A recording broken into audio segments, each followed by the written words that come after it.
Hello and welcome to Castanet's Week in Review. I'm Jen Zielinski. Our top story. It was a busy, long weekend for Kelowna RCMP after file numbers jumped 40% compared to last year. Police arrested 150 people in 3 days, including a large number of gangsters. They dealt with a ton of gangsters from every gang you can imagine throughout the province as well as out of province. The vast majority of their arrests were from out of province gang associates. The Center of Gravity Festival drew about 30,000 people to City Park, and while organizers and police were pleased with how the event played out, drugs, mostly MDMA or ecstasy, did find their way through the gates. There was a ton of drugs inside Center of Gravity, and the security staff was doing a phenomenal job, but drugs are still getting through. Just before the Center of Gravity Festival kicked off, a Kelowna teen died after ingesting what was believed to be MDMA. 17-year-old Marissa Ginter was found deceased in a bed by a friend. It's unclear what drugs she consumed. However, 3 other teens known to her were taken to hospital after ingesting heroin. I had a couple other friends that did, I think, the same stuff. They didn't die, but they were in pretty rough shape, like puking and whatnot. In the days following Ginter's death, a video was found on YouTube of the teen and her friends talking about doing drugs, and it became apparent Ginter did struggle with substance abuse. A Vernon diver came across an unusual find at the bottom of Kalmelka Lake this week.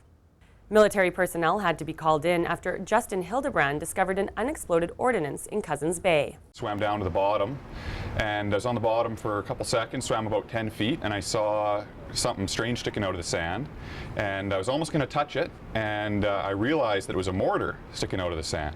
So I decided not to touch it and swam up to the surface and called the RCMP and let them know what was going on out there. The military recovered the unit and are scanning the area to make sure there are no other dangerous devices at the bottom of the lake. The town of Osoyoos is mourning 3 of its residents after a fatal car crash along Highway 97. Bernie Lee, 78, and his wife Diane were on their way home from Penticton when a Dodge Caravan crossed the center line and collided head-on. I love Texas Hold'em. We're all friends of the fish, which is a fly fishing club. Bernie went with us for 15, 20 years.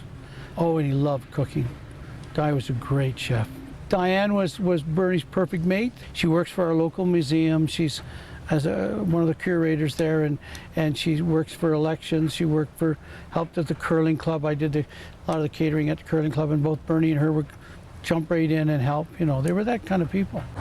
Judy Jackson, 63, was the driver of the caravan. She died at the scene. Several people were evacuated from their homes after a fire broke out on the top floor of a townhouse on Lester Road. The fire originated on the second-floor balcony and spread to the attic. There were no injuries, and it appears the cause may have been an unattended smoking material. Well, that wraps up Castanet's Week in Review. I'm Jen Zielinski. We'll leave you with some footage of the snowbirds that took to the skies over Penticton this week.